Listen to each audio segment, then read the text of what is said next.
Alright, in this problem, we're told that we have a box. And there are 2-point charges that are located on opposite corners of the box. So we'll put 2-point charges there and there. And we're told that each one of these point charges has a value of 1.7 times 10 to the negative 6 coulombs.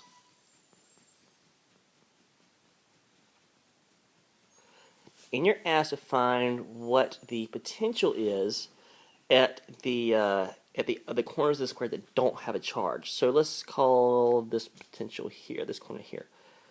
And we're going to call that V. Now, this potential is due to the charges of these two opposite corners here.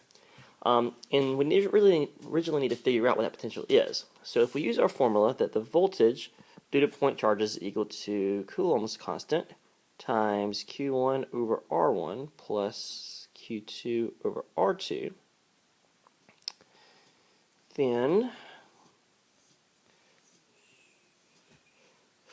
we have a formula that we can begin with. Now, if you go back to your square, you notice in our formula here that we have these R1s and R2s, which stands for distance. We don't have a distance in this problem, so let's set a distance. Let's call this D. And now, since this is a square, each side will be its own D. So if we go and plug these values in, we get that voltage equals K. Now you know K to be 9 times 10 to the ninth. If you want to put 9 times 10 to the ninth in, that's fine, but I would say for now just leave it as K.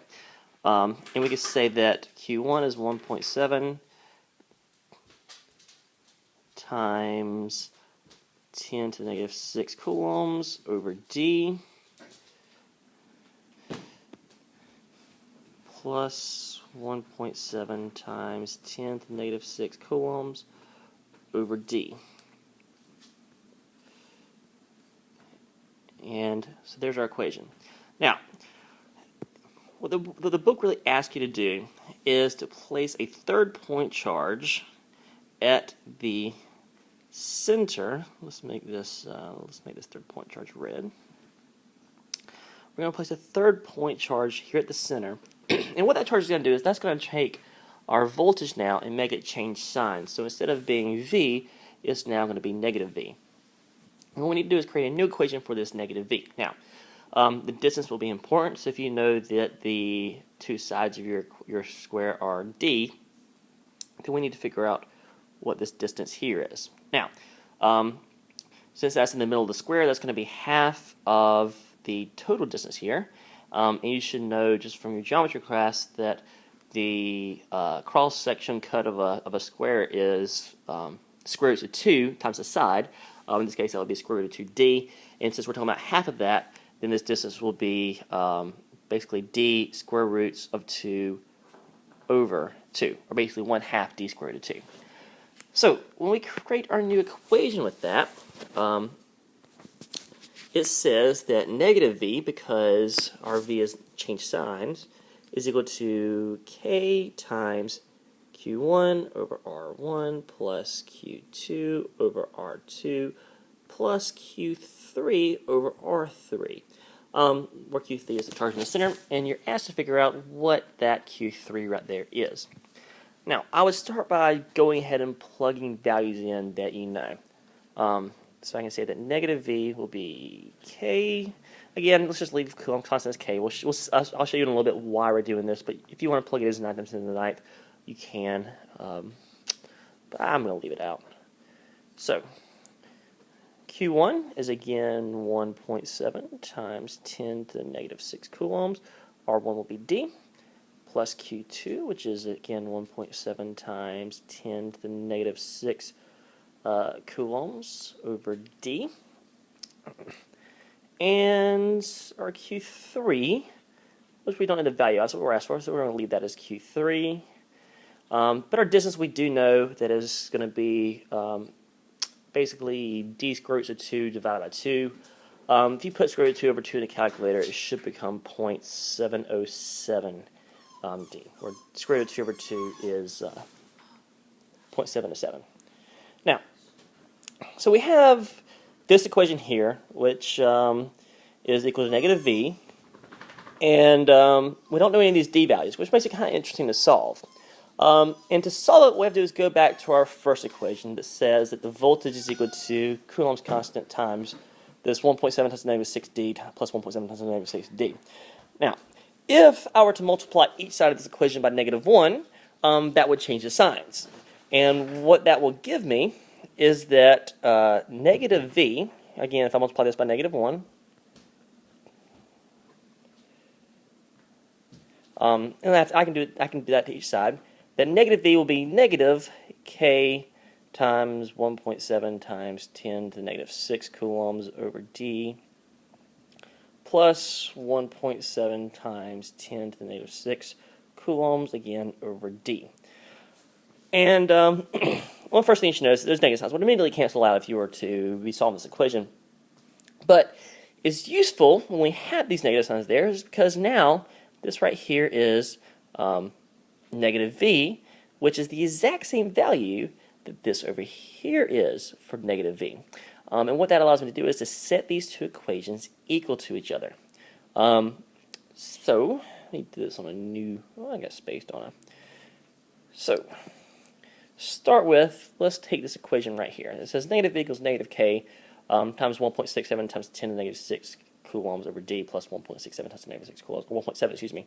I could really say is 2 times 1.7 times 10 to the negative 6 coulombs over d. We'll just leave it as it is.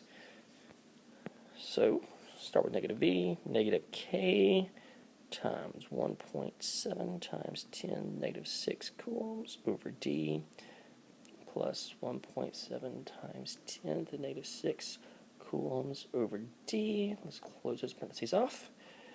And that will equal our values up there, which is k times 1. So I'm going to try to squeeze this in here. It's not going to happen.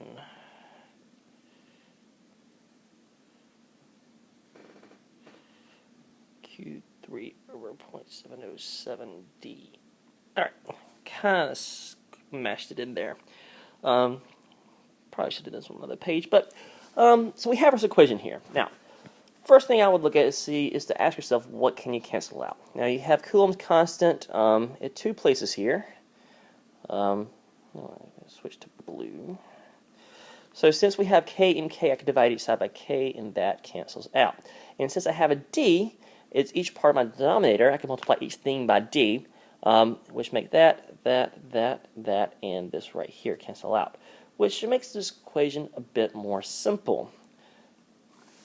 Once all those things cancel out, you're basically left with negative 1.7 times 10 to the negative 6 coulombs plus 1.7 times 10 to the negative 6 coulombs.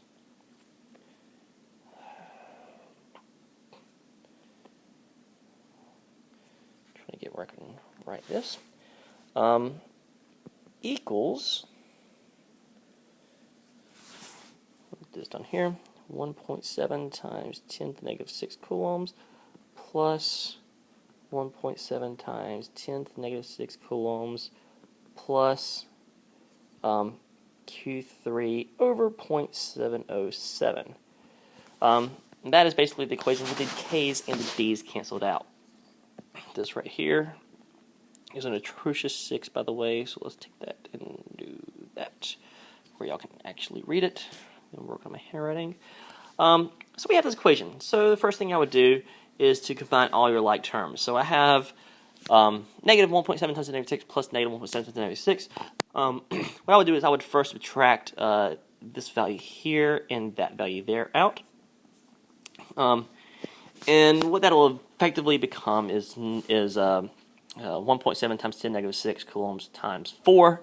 1.7 times 4 is going to be, 7 times 4 is 6.8 times 10 negative 6 coulombs. So what that tells us is that negative 6.8 times 10 to the negative 6 coulombs is equal to Q3 over 0.707.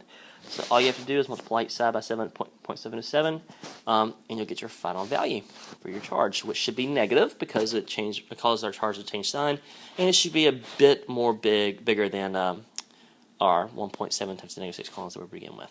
So, hope that helps you out.